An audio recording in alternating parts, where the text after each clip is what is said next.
Moi, je dis souvent qu'entre ceux qui ont les résultats que vous voulez et vous, aujourd'hui, c'est juste une question d'ignorance. Souvent, on va me dire « Ah ouais, mais Mehmet, tu sais, moi je procrastine, tu sais, j'ai besoin de motivation. » Spoiler alerte, vous n'avez pas besoin de motivation pour agir. Vous savez pourquoi ? Parce qu'il suffit d'agir pour créer de la motivation. C'est-à-dire que plus vous restez statique à ne rien faire, plus votre narrative reste immobile. Et donc, vous procrastinez, vous vous démotivez, vous n'avez pas envie d'agir. Totalement normal. Vos croyances limitantes se construisent dans l'histoire douloureuse d'un passé déjà terminé ou dans l'anxiété d'un futur qui n'est pas encore arrivé. À partir du moment où je suis responsable d'aller jusqu'au bout, autrement dit, j'ai tout fait pour traiter l'objection, je ne suis pas responsable de son inaction.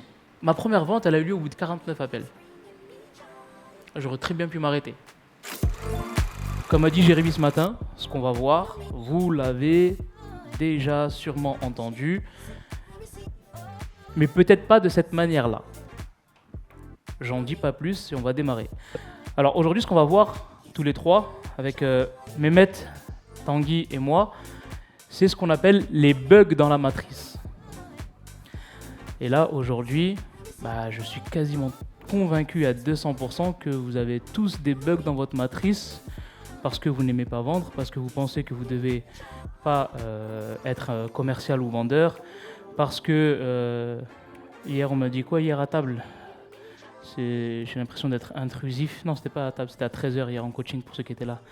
Je ne veux pas être intrusif, je ne veux pas rentrer dans la vie privée de la personne, je ne veux pas paraître comme quelqu'un qui dérange, etc. Donc, on va voir ensemble tous ces bugs qu'il y a. Et pour ça, on va commencer par un seul constat qui est le suivant. Dans la vie, il y a plus de gens qui essayent que de gens qui réussissent. Est-ce que vous êtes tous d'accord avec moi ? Levez la main. On est d'accord. Et les deux points en commun de 100% des gens qui réussissent sont aussi les deux points en commun qui sont à la portée de main de 100% de ceux qui essayent. Vous avez suivi ? Après manger, on la refait, prenez on une la feuille, refait. dissertation, on est en train de les perdre. Je vous laisse vous débrouiller. Réexplique. Le point. Alors, jusqu'à présent, vous êtes d'accord avec moi qu'il y a plus de gens qui essayent que de gens qui réussissent. Les deux points en commun chez 100% des gens qui réussissent sont aussi les deux points en commun qui sont à la portée de main de 100% des gens qui essayent.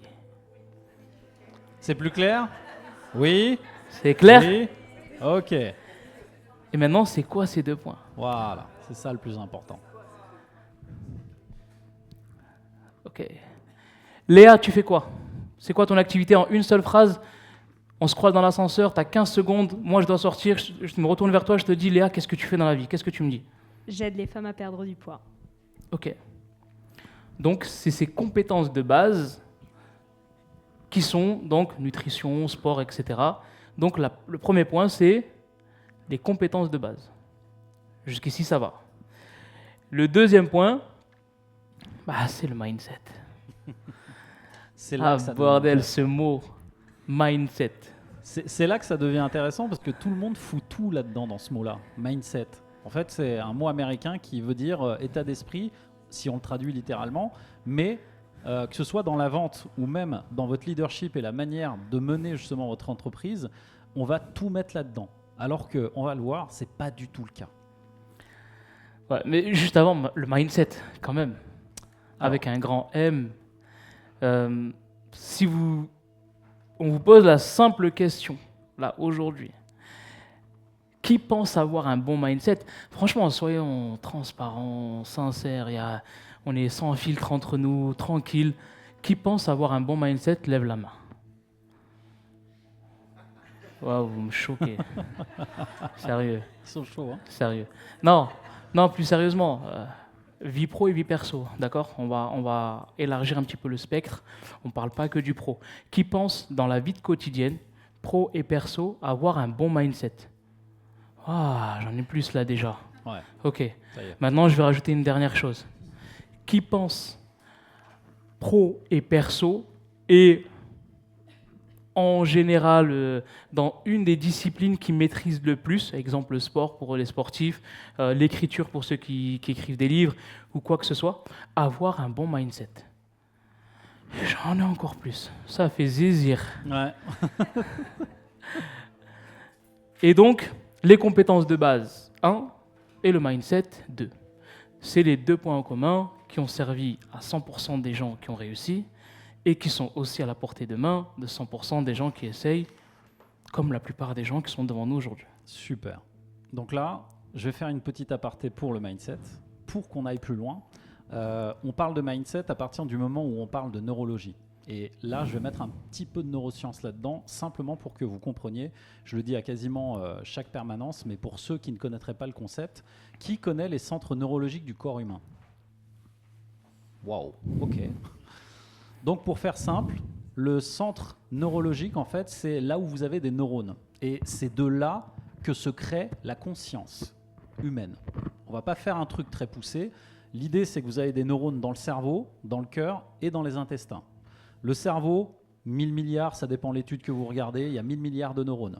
Le cœur, vous avez environ 40 000 neurones. Et l'estomac, vous avez à peu près 500 000 neurones. Ça veut dire quoi? Ça veut dire que vous êtes drivé par votre neurologie qui, elle, est une vibration électromagnétique qui va en fait développer votre conscience, vos émotions, votre mental, etc. Le mindset, c'est tout ça. Et l'idée, c'est que dans tout ce qu'on va vous raconter maintenant, cette neurologie a un impact sur votre façon de communiquer. Plus vite vous le comprenez, et plus vite vous allez comprendre où va vous emmener Rachid. Pour la simple et bonne raison que si vous êtes quelqu'un plutôt mental ou plutôt émotionnel, vous n'allez pas communiquer de la même manière. Tout le monde me suit? Bien. Moi, je suis convaincu que si je leur demande de reformuler, il n'y en a aucun qui arrive.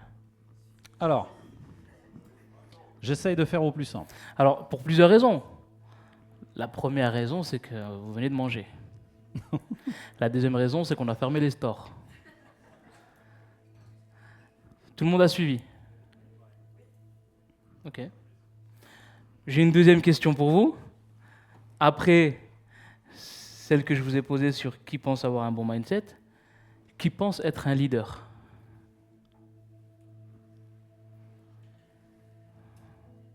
Ouh, c'est timide, hein? C'est toujours timide. intéressant quand je pose ces deux questions l'une après l'autre, de savoir que quand je pose la question sur le mindset dans sa généralité, sa globalité, il y a plus de mains qui sont levées que quand je pose la question qui pense être un bon leader ou un leader, tout simple.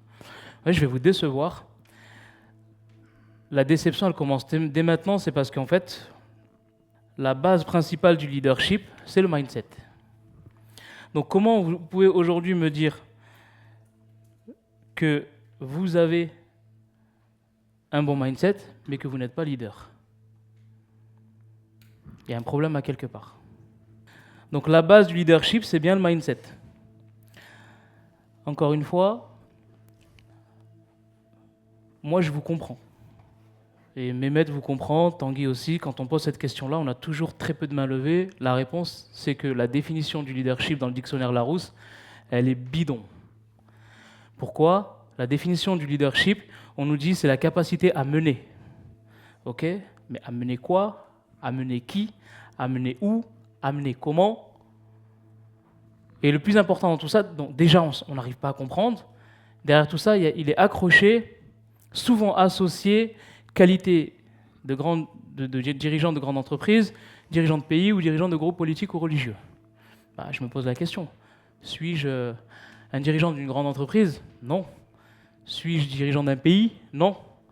Suis-je dirigeant d'un groupe politique ou religieux? Non. Donc forcément, un, je ne me reconnais pas dans les définitions. Deux, je laisse un petit peu ce mot leader à l'abandon, alors que c'est la base. Il y a deux types de leadership. Mehmet va rentrer en détail là-dedans. On appelle le leadership collectif et aussi le leadership personnel ou interpersonnel. Comment aujourd'hui vous pouvez prétendre aider des gens, avoir une offre, être entrepreneur et ne pas être leader? Il y a un bug dans la matrice. Vous le sentez, le bug? Ouais. Parce qu'en fait, dans ce qu'il est en train de vous dire, et c'est tout le sujet justement de ce qui va être amené après, vous avez en fait ce qu'on appelle le leadership naturel, qu'on va vous faire remonter juste après, et le leadership imposé. Le leadership naturel, c'est quelqu'un qui arrive comme ça, et vous le regardez, vous savez pas pourquoi, vous avez envie de le suivre. Vous dites, putain, le mec, il est bien. Il parle, franchement, il est stylé, il raconte des trucs cool, et on a envie d'y aller. Et les leaders imposés, ce sont ceux qui arrivent et qui ont des règles, qui imposent, ils disent ouais, il faut faire ci, faire ça, etc. Et vous en avez tous connu dans votre carrière, de près ou de loin. L'idée, c'est que sur les réseaux, le leader imposé, ça marche pas trop. Ce qu'on veut, c'est que vous soyez des leaders naturels. Mais pour ça, il y a 3 règles. Flexibilité, écologie, élégance. Flexibilité sur l'art d'amener les choses. Écologie, parce qu'il va falloir trouver votre style, naturellement. Et élégance, que ce soit aligné avec qui vous êtes, votre contexte de vie et la manière dont vous amenez votre message. Donc, je me rappelle souvent que Jérém nous dit faut arrêter de vouloir vendre votre crotte de nez. C'est un peu le sujet. L'idée, c'est comment vous pouvez, vous, de façon naturelle, venir donner votre personnalité qui va être la représentation même de votre leadership, puisque ça va représenter votre entreprise. Comment vous pouvez le faire de la façon la plus naturelle possible, sans forcer, sans vouloir jouer un autre rôle que le vôtre, et en sortant du syndrome de l'imposteur, de « Ah, je suis pas légitime. Oh, les gens, mais qu'est-ce qu'ils vont dire? Oh, le marché !»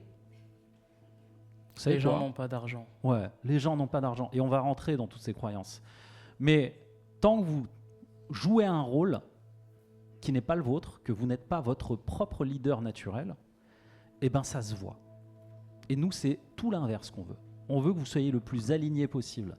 Et c'est pour ça que ce leadership naturel, il ne peut émerger qu'à partir du moment où vous-même vous décidez de prendre votre place. Et qui se souvient des 3 centres? Centre. Mental. Ah, vous avez retenu quand même. Et donc, en retenant déjà juste ces 3 choses, vous savez déjà où vous êtes, à 80%. Parce qu'en fait, l'ADN que vous portez, la neurologie que vous portez, est déjà l'incarnation du patrimoine génétique que vos parents vous ont légué et que vous incarnez déjà, que vous le vouliez ou non. Et je vous parle depuis mon centre mental.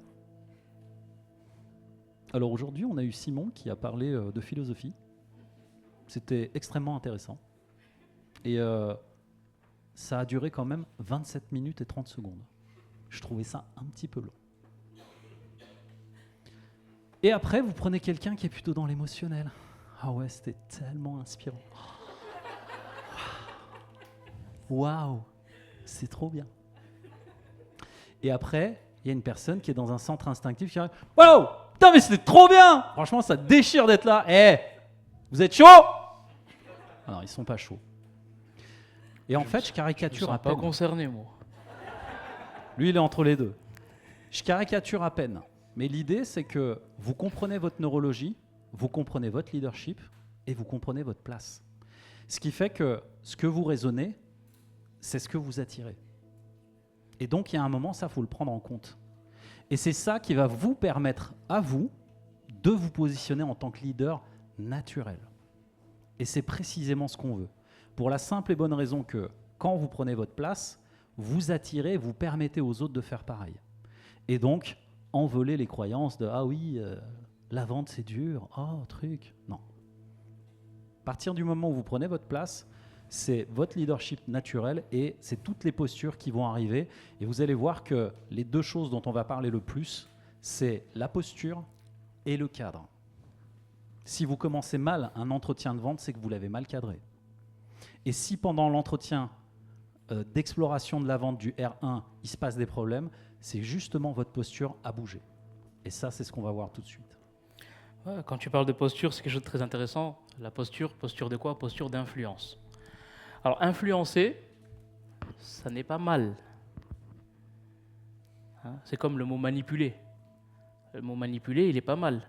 Dans un appel de vente, on manipule, on influence. Mais non, Rachid, il ne faut pas dire manipuler, t'es fou, on n'a pas le droit de manipuler. Pourquoi? Parce que vous vous basez sur la définition de BFM TV. Mais sur la vraie définition du mot manipuler, influencer, c'est juste une question de posture. Vous avez tous peut-être un ostéopathe. L'ostéopathe, il manipule. Hein. Il manipule quoi? Il manipule les os. Est-ce que c'est mal? Non, ça fait du bien. Bon, s'il force un peu trop, ça peut faire mal. Bah, c'est la même chose en fait dans la vente. On influence, on manipule, si et seulement si on veut avoir de l'impact. Autrement dit, la vente, c'est une arme de construction massive, mais on peut aussi en faire une arme de destruction massive.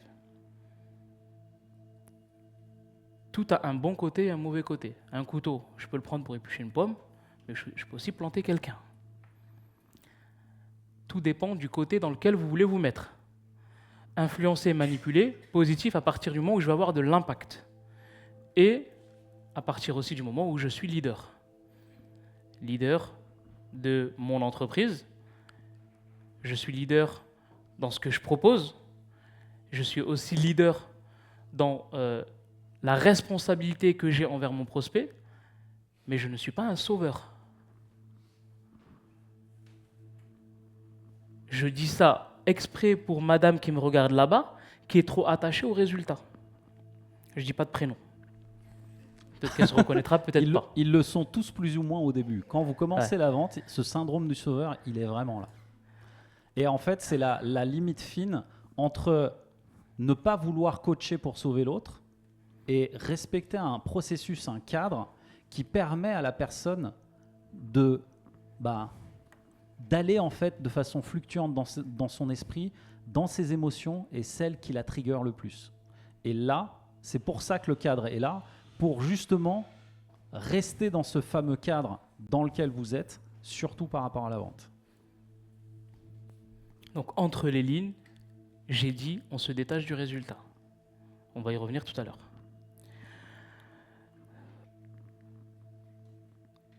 Si on redéfinissait tous ensemble, redéfinissons. Moi, je suis nul en français, en vocabulaire, en conjugaison. Moi, je suis fort qu'en maths. Moi, je sais compter. Donc, si vous voyez des fautes d'orthographe, dites-vous bien que c'est bien moi qui l'ai écrit. Donc, si on redéfinit ensemble le mot leadership, pour moi, en tout cas, c'est l'art d'amener du progrès. Donc maintenant, je vous pose la question, qui pense amener du progrès à ses prospects?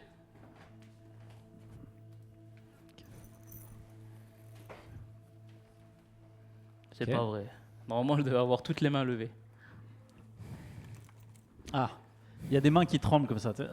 Je suis pas sûr. Elles sont levées sans être levées. Sans être levées. La progression, ça veut dire quoi? Passer d'un point A à un point B, ok? Quoi d'autre? Pardon, amélioration de vie. Ah ouais, tout ça en un seul entretien? Plein. Waouh. Quoi d'autre? Allez mieux. Sensation de progrès, ça veut dire quoi? C'est quoi la sensation? La personne se sent mieux par rapport à quoi? Transformation de quoi? De son problème. De point de vue. Problème. Clarté. Clarté par rapport à quoi? Ah, ça y est. La machine commence à se lancer difficilement. Hein. Tant qu'aujourd'hui, vous ne sortez pas de cette porte en étant un putain de leader avec la tête haute, il y a un problème à quelque part. Parce qu'aujourd'hui, pour moi en tout cas, je vous vois en coaching, Mehmet vous voit en coaching, on vous voit tous en coaching, vous avez tous la capacité d'amener du progrès aux gens, d'amener de l'impact et de vivre confortablement avec votre activité. Et en fait, vous laissez vos peurs, vos auto-sabotages, vous enfermer et rentrer dans ce qu'on appelle l'excusite et regarder ceux qui justement y réussissent et continuer à faire partie de ceux qui essayent. Moi, je dis souvent qu'entre ceux qui ont les résultats que vous voulez Et vous, aujourd'hui, c'est juste une question d'ignorance. Ce n'est pas une question forcément d'effort, parce que je pense que vous bossez assez, mais c'est une question d'ignorance et de croyances limitantes. Ignorance peut-être sur certaines stratégies, mais surtout le point croyance limitante, c'est les histoires qu'on se raconte à nous-mêmes sont les plus dangereuses. Qui ne s'est jamais dit « elle n'a pas les moyens » ? Levez la main, soyez honnête. C'est justement, tu es en train de poser des questions à la personne. Ouais, mais je suis sûr qu'elle n'a pas les moyens. Ouais. Il y en a d'autres comme ça, des croyances limitantes, quand vous commencez un entretien comme ça. Je suis trop cher. Quoi d'autre ? C'est quoi ? Pas assez clair, ok. Quoi d'autre ? Je vais pas pouvoir l'aider. Est-ce que ça va vraiment l'aider ? Ah, Ouais. Je vais pas pouvoir aider, j'aime bien celle-là. Ah. Un jour, on m'a dit, Alors, Rachid, quand on vient te voir et que tu sais que tu peux aider les gens, ne te pose pas de questions, dis oui à tout. ah, Je dis, mais attends, je comprends pas. Il me dit, tu connais pas ah ouais. l'histoire du Pakistanais ? Ah non, je la connaissais pas Attention, celle-là. Vas-y. je kiffe les Pakistanais, j'ai rien contre les Pakistanais. Non, mais Un message à qu'on tous soit nos amis bien pakistanais. qu'on soit bien clair. Un jour, il y a un monsieur qui est parti voir un Pakistanais, il lui a dit, voilà, je veux refaire le carrelage. Il lui a dit, oui, je sais faire. Il lui a dit, je veux refaire la peinture. Il lui a dit, oui, je sais faire. Je veux refaire le parquet, je sais faire. Je veux refaire la plomberie, je sais faire. L'électricité, je sais faire. Mais vous savez tout faire, bien sûr. Ce monsieur-là ne savait rien faire à part le carrelage. Il a dit oui à tout. Quand le monsieur est parti, il est parti taper à la porte de personnes justement qui sont spécialisées dans la peinture, etc. Et il a trouvé une solution à tout. Mais pourquoi moi je vais me repousser, je vais me refuser un marché, alors que en cherchant, je peux apporter ce que la personne veut, même si c'est pas moi qui délivre tout, mais je suis maître d'œuvre. Aujourd'hui, vous êtes tous des maîtres d'œuvre. Quelqu'un qui a besoin de vous, s'il y a une partie que vous ne pouvez pas faire, il y a sûrement quelqu'un qui pourra la faire à votre place. Pourquoi je vais me freiner d'aller aider une personne sous prétexte que c'est possible que ce qu'elle demande à ce point précis, je ne peux pas. Ben non. Il y a du monde sur Terre. Pourquoi vous freinez ?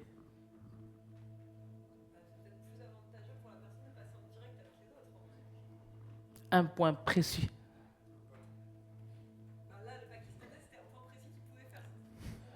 C'est un Pakistanais. Alors justement, non, attends, c'est très bien l'exemple du Pakistanais. Prenons l'exemple du Pakistanais justement, et on va honorer le Pakistan avec ça.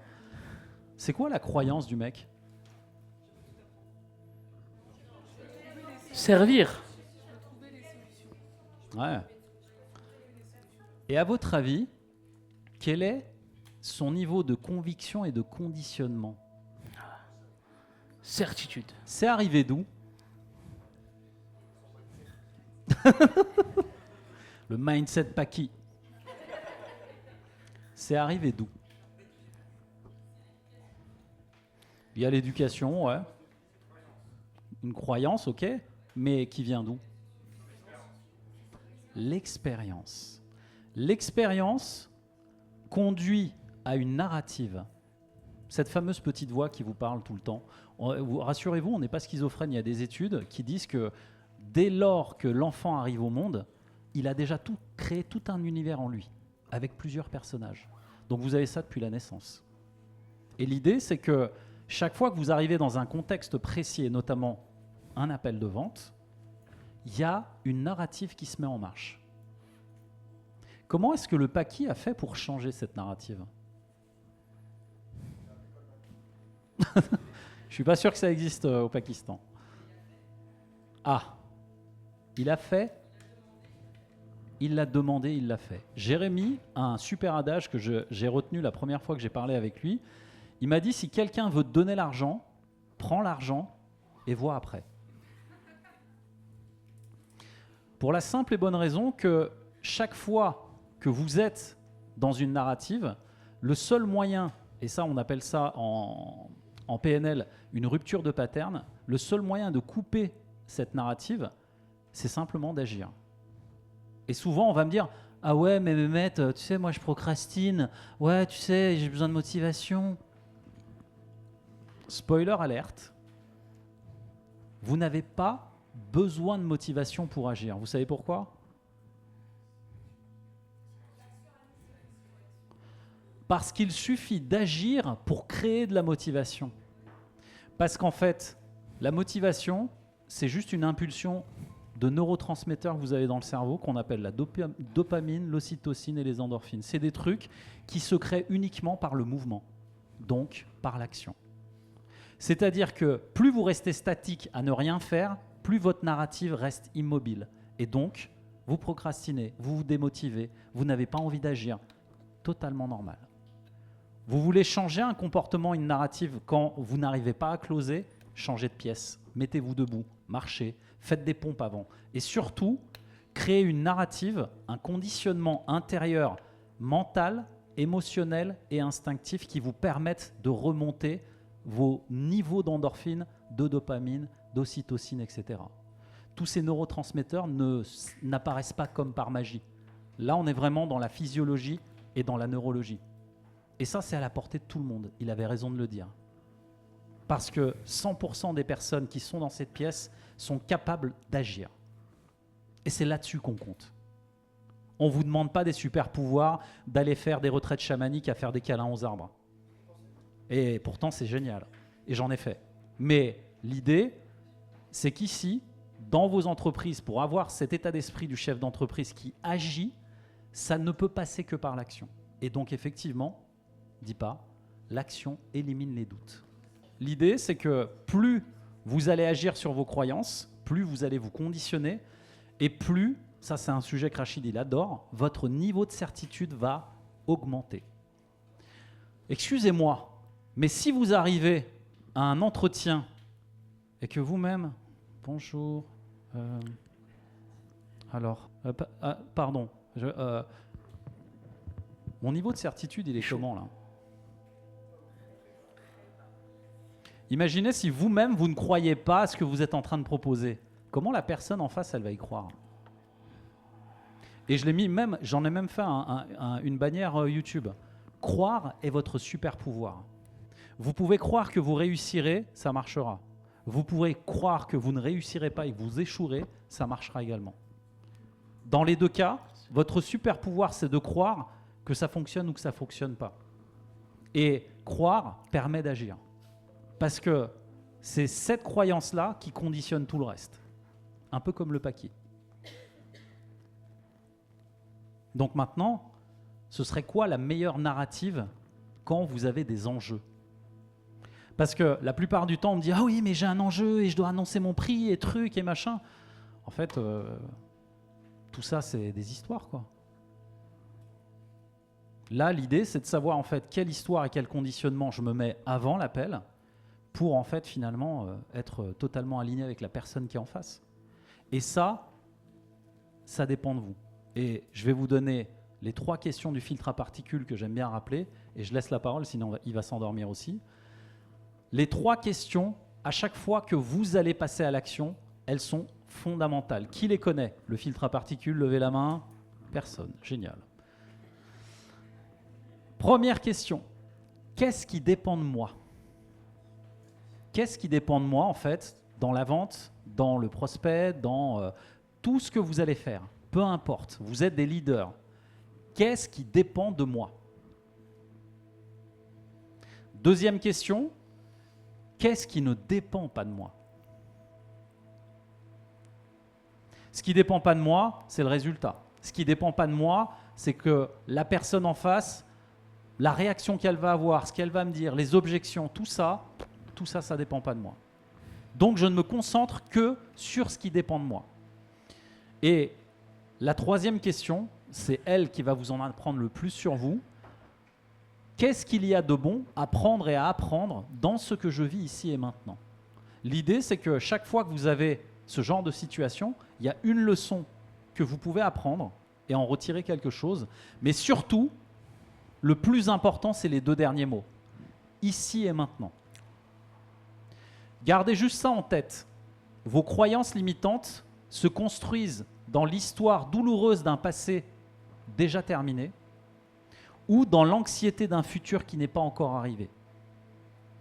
À chaque fois que vous êtes soit devant, soit derrière, vous n'êtes plus ici et maintenant. Et donc, vous ne pouvez pas dérouler votre stratégie de leader pour aller chercher ce qui est important pour vous. Et je tiens à le dire, ne venez pas me dire « Oh, Mehmet, j'obtiens pas des résultats. »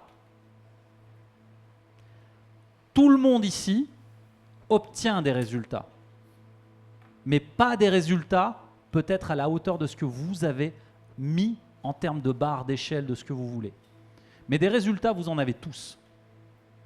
Ils ne sont peut-être pas à la hauteur de ce que vous voulez, mais chaque fois que vous mettez une action en place, il y a un résultat. Et le leader, lui, son rôle, c'est d'analyser le résultat et de faire en sorte que derrière, il y ait d'autres actions correctives qui se mettent en place pour atteindre l'objectif et pas le résultat. La différence entre les deux. Et à partir de là, la théorie des casquettes. Et il en a une belle, donc il va pouvoir l'expliquer. Qui a déjà entendu de la théorie des casquettes? Ouais. Tu peux m'en dire un peu plus, Benjamin? La fameuse phrase de Rachid. Tu peux m'en dire un peu plus? Ma foi. Non? Ok. Alors, il y a, dans la théorie des casquettes, il y a ce qu'on appelle la situation perso et la situation pro. On va juste parler un petit peu de la situation perso. Dans notre vie personnelle, on a tous plusieurs casquettes. Moi, personnellement, j'ai la casquette de frère, j'ai la casquette de fils, j'ai la casquette de cousin, j'ai la casquette d'époux, j'ai la casquette de père de famille. Donc, on a plusieurs casquettes. Donc, chacun a des casquettes. Et dans le pro, on a aussi plusieurs casquettes. La casquette du marketing, la casquette donc de coach, d'aider des gens, la casquette du comptable parce que vous devez faire votre bilan, la casquette du closer lorsque vous devez faire rentrer du cash dans votre entreprise. Et je suis désolé de vous le dire, que vous le vouliez ou non, vous êtes tous aujourd'hui des closers. Autant détestés qu'ils sont sur le marché francophone. Vous en êtes aussi. Définition d'un closer, quelqu'un qui aide une personne à prendre la bonne décision si et seulement si il veut l'aider. Il peut l'aider. Et vous êtes en plein dedans. Vous êtes des commerciaux. Que vous le vouliez ou non, vous devez vendre, vous devez encaisser, sauf si vous avez une association loi 1901, vous devez faire du cash. Alors pourquoi dire je n'aime pas vendre, je n'aime pas cette partie commerciale, je n'aime pas rentrer dans des sphères privées chez la personne, je n'ose pas demander, je n'ose pas déranger. J'ai l'impression d'être intrusif, tu vois. Ouais, j'ai l'impression d'être vraiment c'est parfois vrai, un imposteur aussi, ouais. Et puis des fois j'ai l'impression de les arnaquer. Ah là là. Ouais, t'as raison. Dans ce cas-là, laisse-le crever. Ouais, c'est vrai. Ouais, mais c'est pas bien.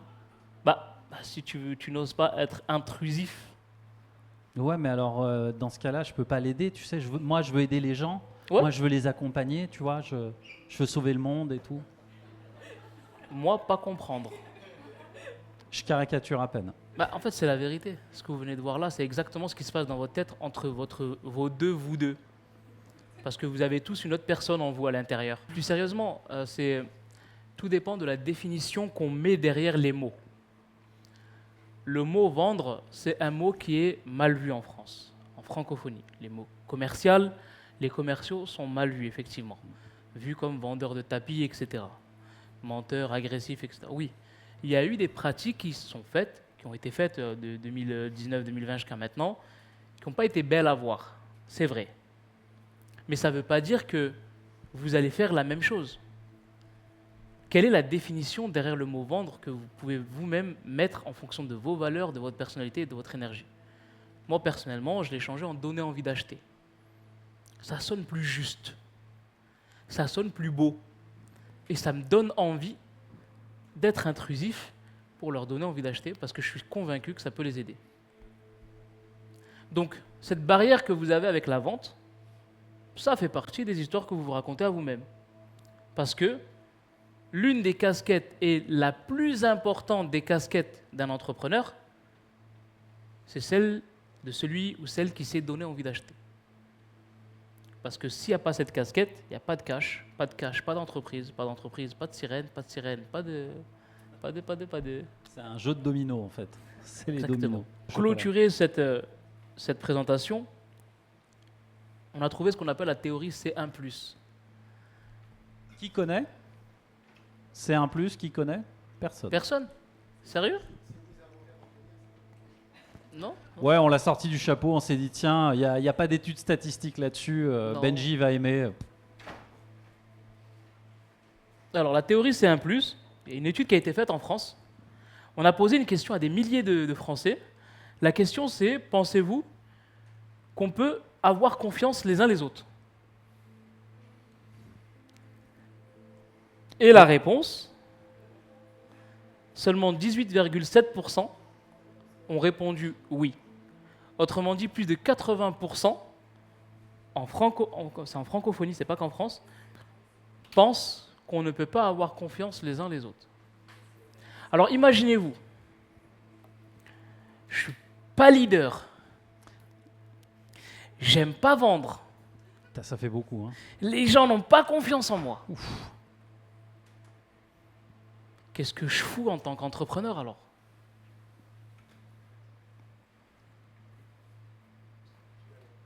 Répondez-moi, si je ne suis pas leader, autrement dit, j'ai une baisse d'estime et de confiance et tout ce qui va avec, j'aime pas vendre, j'aime pas l'argent, je vais avoir de l'impact mais j'aime pas vendre. Et je sais que 80% des gens n'ont pas confiance, donc en gros n'ont pas confiance en moi, qu'est-ce qu'il me reste à faire? Loi de 1901, association, ONG. Association. Ou sinon, il y a une solution, c'est je suis convaincu qu'aujourd'hui, en fait, je ne m'adresse pas à tout le monde. Je ne suis pas là pour plaire qui que ce soit. Et je suis responsable. On va les prendre point par point et on va rentrer en détail pour que vous puissiez comprendre les parallèles avec tout ce qu'on vient de citer auparavant. Et je ne m'adresse pas à tout le monde. Donc sur les 80% qui n'ont pas confiance en moi, peut-être que sur les 20% qui ont les 18,7, je vais m'adresser à peut-être 1, 2, 3, 4% de ces personnes-là qui ont confiance. Donc je m'en fous en fait de ce chiffre. Moi ce que je sais c'est que je ne suis pas généraliste mais je suis spécialiste. D'ailleurs c'est pour ça que vous êtes là, One Place Funnel, une offre, une stratégie, un réseau social. La deuxième chose, je ne suis pas là pour plaire. J'y vais où tu y vas. On se fait la passe. Je ne suis pas là pour plaire. Je ne suis pas là pour plaire. La peur du rejet, Voilà. la peur du refus, ce sont des choses qui sont ancrées chez la plupart des entrepreneurs. On sait tous aujourd'hui que la peur du rejet et la peur du refus est plutôt la peur du rejet est la plus grosse peur chez l'être humain. Pourquoi? Parce qu'à l'époque, les hommes de Cro-Magnon restaient en tribu. Quand ils se faisaient sortir de la tribu, pour eux, c'était égal à la mort. Ils ne pouvaient pas vivre tout seuls. Donc, rejet égale mort. Le cerveau de l'être humain, il n'a pas évolué en fait depuis la préhistoire. Toujours dans le même cerveau. Quand je suis refusé, quand je suis repoussé, pour moi, c'est un danger. Sauf qu'aujourd'hui, on est au XXIe siècle et le danger, ça peut être égal à opportunité. Je n'ai pas besoin de plaire à tout le monde. Je sais que c'est une peur qui est importante, sauf que je vais remplacer cette douleur en me disant cette personne, elle se rejette elle-même. J'ai une offre qui est le remède contre le cancer. Je propose mon offre. Elle ne la veut pas. Elle se repousse et se rejette elle-même de la solution. Pourquoi moi vais-je me mettre dans une posture de refus ou de rejet alors que moi, je viens pour aider une personne? Ça n'a pas de sens. Est-ce que vous connaissez l'origine de ce qu'il vient d'expliquer? Ça a une origine neurologique. En fait, chaque fois que vous ne développez pas une ressource chez vous, dès que vous la voyez chez quelqu'un, elle vous rebute. Les neurones miroirs. Et grosso modo, en fait, à chaque fois que vous voyez quelque chose, c'est l'autre, que vous n'avez pas vous-même développé en termes de ressources, vous la rejetez. Et donc, quand la personne vient vous voir, très simplement, vous avez peut-être peur du rejet, mais si elle vous rejette, elle ne projette sur vous que ce qu'elle porte en elle. Vous ne pouvez projeter sur l'autre que ce que vous portez en vous. Et si la ressource dont on parle, vous ne l'avez pas développée, vous projetez que ce qu'il y a en vous. C'est tout. Et en fait, plus vous allez vouloir justement projeter ou plaire ou être rejeté, peu importe, vous ne pouvez en fait projeter chez l'autre que ce qui se passe en vous, émotionnellement, mentalement, neurologiquement. C'est des mécanismes et des biais cognitifs basiques, très simples. Donc si vous avez peur d'être rejeté, qu'est-ce qui va se passer? Voilà. C'est pas vraiment, tu sais, attraction, loi d'univers, ouais, j'attire, tout ça. C'est beaucoup plus terre à terre que ça, c'est beaucoup plus scientifique que ça. Vraiment.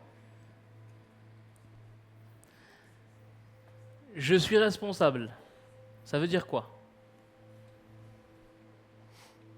Bah écoute Rachid, merci beaucoup pour cette présentation.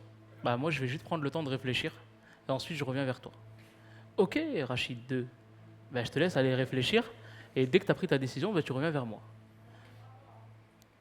Je suis responsable de laisser partir ce monsieur dans son caca.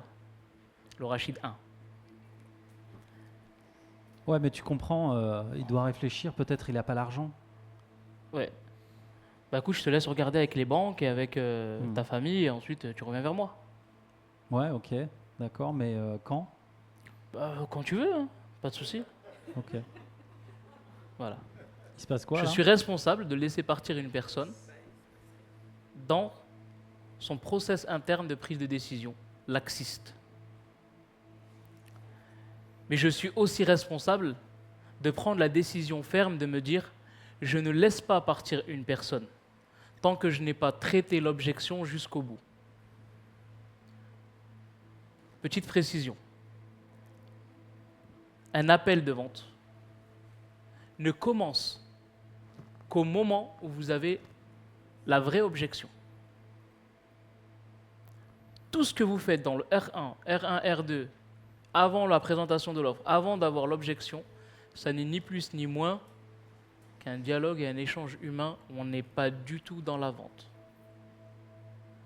La vraie vente, elle commence au moment où j'ai l'objection. Attention à ce que je dis. Je n'ai pas dit le process de vente. Le process de vente commence bien avant. Le process de vente commence avec votre marketing sur les réseaux sociaux. Dès qu'une personne elle prend un rendez-vous, le process de vente il a déjà commencé. Mais la vente pure et dure ne commence qu'à partir du moment où j'ai la première objection. Donc je dois être responsable de me dire, est-ce que je laisse partir la personne ou est-ce que je vais jusqu'au bout et je la laisse partir? Je suis responsable de mes actions, mais je ne suis pas responsable de son inaction. Qu'est-ce qui dépend de vous? Qu'est-ce qui ne dépend pas de vous? Et qu'est-ce qu'il y a de bon à apprendre et à apprendre dans ce que je vis ici et maintenant avec ce prospect? On revient irrémédiablement à ça. Tu es responsable vis-à-vis de ton projet, c'est la question. Oui. Pourquoi? Parce que l'entreprise, c'est ce qui dépend de toi. Et la responsabilité dont parle Rachid, c'est de dérouler ta stratégie. Marketing, vente, script de vente, R1, R2, c'est de ça dont vous êtes responsable. C'est ce qui apporte vraiment les objectifs, les résultats à votre entreprise. Et la boussole de décision dont je vous parle souvent, c'est quoi l'intérêt de l'entreprise dans tout ça? Puisque si vous êtes responsable, à chaque instant, vous défendez les intérêts de votre entreprise. Ça devrait être d'ailleurs la seule obsession que vous devriez avoir. Comment, à chaque instant, je défends les intérêts de mon entreprise? Si on pouvait arrêter juste sur cette règle, normalement, on ne devrait même pas être là à vous pitcher ça, en fait. Tanguy, tu utilises quoi comme méthode de vente? Marche là? Ah oui. Vas-y. Ouais, ça marche. Ouais. La méthode DEA. Ok. C'est quoi en fait? C'est quoi cette méthode de vente? C'est quoi son process? Donner envie d'acheter ou Ouais. Ah, le process. Ouais. Alors pour moi personnellement c'est R1, partage de ressources, R2 et follow-up si on close pas. Ok. Et selon toi, qu'est-ce qui manque chez 99% des entrepreneurs que tu as entendu closer, que tu as vu en coaching? On le répétera jamais assez, c'est d'oser. C'est quoi? Oser. Ok. Qui a la sensation dans ses appels de vente qu'il va vraiment jusqu'au bout et qu'il ose dire des choses qu'il pense mais qu'il ne veut pas dire? La petite voix dans votre tête. Levez la main, ceux qui osent. Qui Vous osez ose- même pas lever la main. Tu vas- tu- Ok, ça va, il y en a quelques-uns. Pourquoi les autres, vous n'osez pas? Je pense que j'ai peur de faire du mal à la personne en voulant lui faire du bien et en l'aidant à réaliser des choses et à l'emmener sur le bon chemin. J'ai peur que ce soit vraiment dur pour elle et que, voilà, que ce soit Je pas ce pense- que j'ai envie de lui apporter réellement. je pense C'est quoi qui est le plus dur pour faire elle? du mal en lui faisant du C'est bien. sa souffrance, c'est son problème, sa douleur, la raison pour laquelle elle est là avec moi. Déjà, je te remercie Claude parce que tu as vu ce que tu viens de dire. C'est la même chose pour 80% des personnes ici qui n'ont pas osé le dire. Mon cerveau, il a bugué. Je pense lui faire du mal en lui faisant du bien.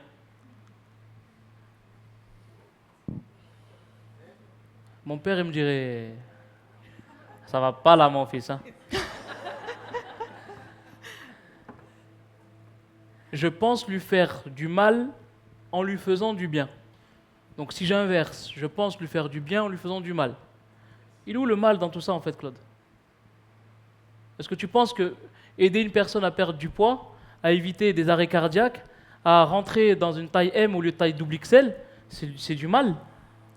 Non, c'est pas ça. Là, je parle vraiment pendant l'appel de creuser dans certaines dimensions. Ouais.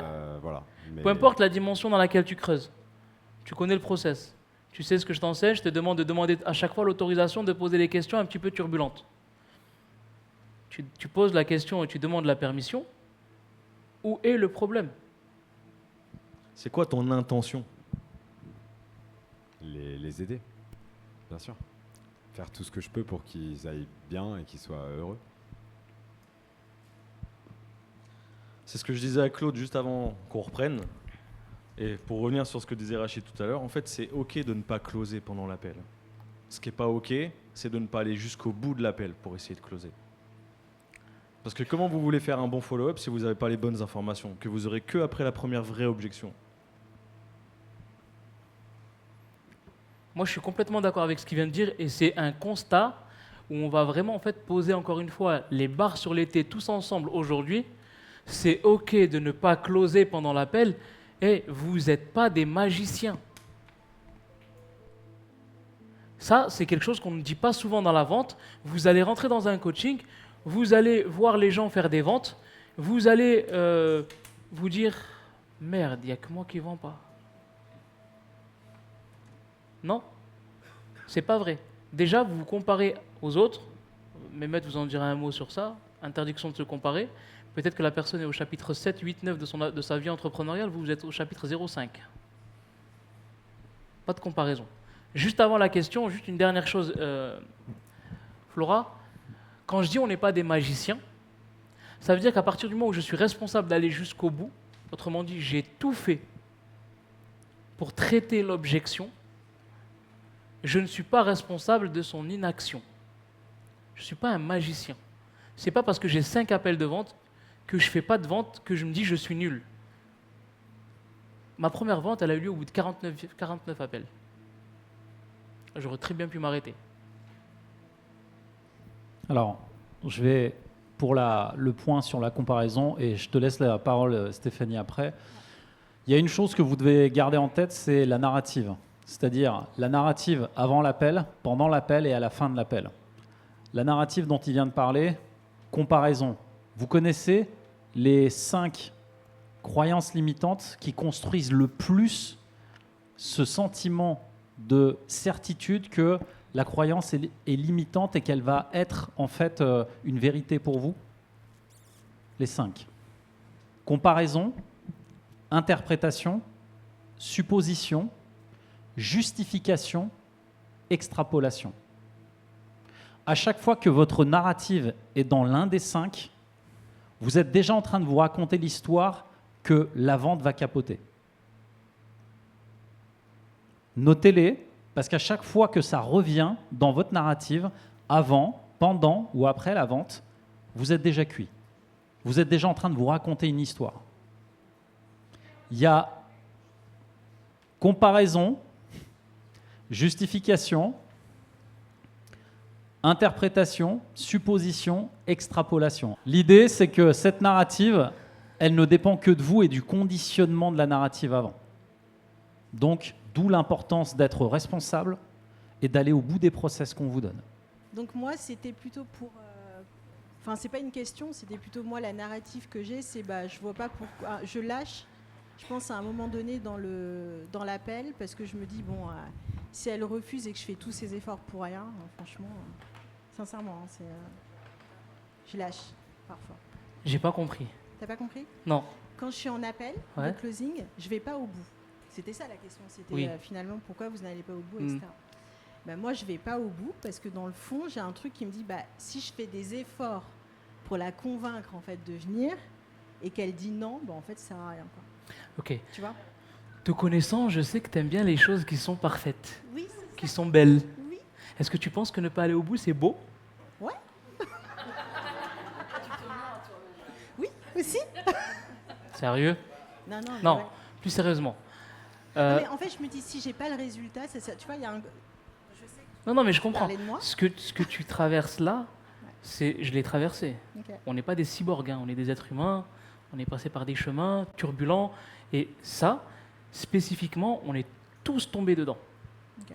De ne pas vouloir pousser trop loin parce que j'espère que... Mais je vais laisser le temps de... Je vais faire 170 000 hypothèses. Il y a une chose que tu ne dois pas oublier, c'est que tu n'es pas la seule sur ton marché. Bah oui. Ouais. Et que tu as des concurrents. Ouais. Et qui sont agressifs.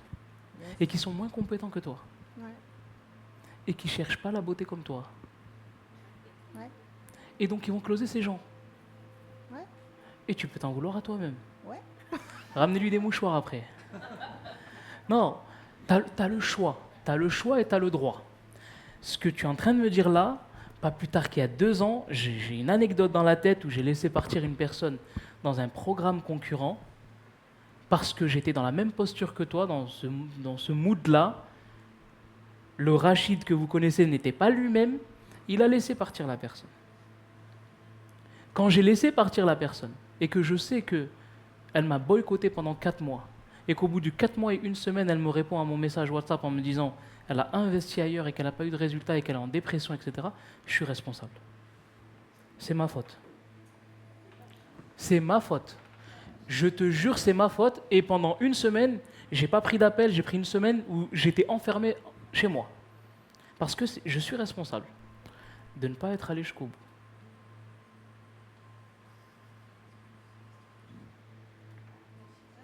T'as le choix ou t'as le droit d'être précis ou de rafaler. Hein. Avec toutes les balles qui sifflent, on s'entend même plus parler. Et donc, ce dont il parlait, ce sont les suppositions. Les hypothèses hypothétiques. Sachez tous que vos prospects, la chose la plus facile qu'ils ont à faire, c'est de payer. Quand tu le dis en appel, le dernier appel que j'ai eu, j'ai dit à mon prospect, noir sur blanc, directement, là, ce que tu t'apprêtes à faire, c'est la chose la plus facile. C'est de déclencher un paiement. Est-ce que tu es conscient de ce qui t'attend derrière? Ouais, je suis conscient. Ok, tu sais que c'est pas un coup de baguette magique. Hein. Ces 2 phrases-là, elles ont beaucoup de sens. Il y a une étape dans le process d'EVA qui s'appelle l'auto-engagement. Quand on ne fait pas cette étape-là, il ne faut pas venir se plaindre qu'on ait des prospects qui nous disent « On m'avait dit que ça allait être facile. » Payer, c'est la chose la plus facile. Si tu n'es pas prêt à te retrousser les manches derrière, c'est que tu n'as pas compris.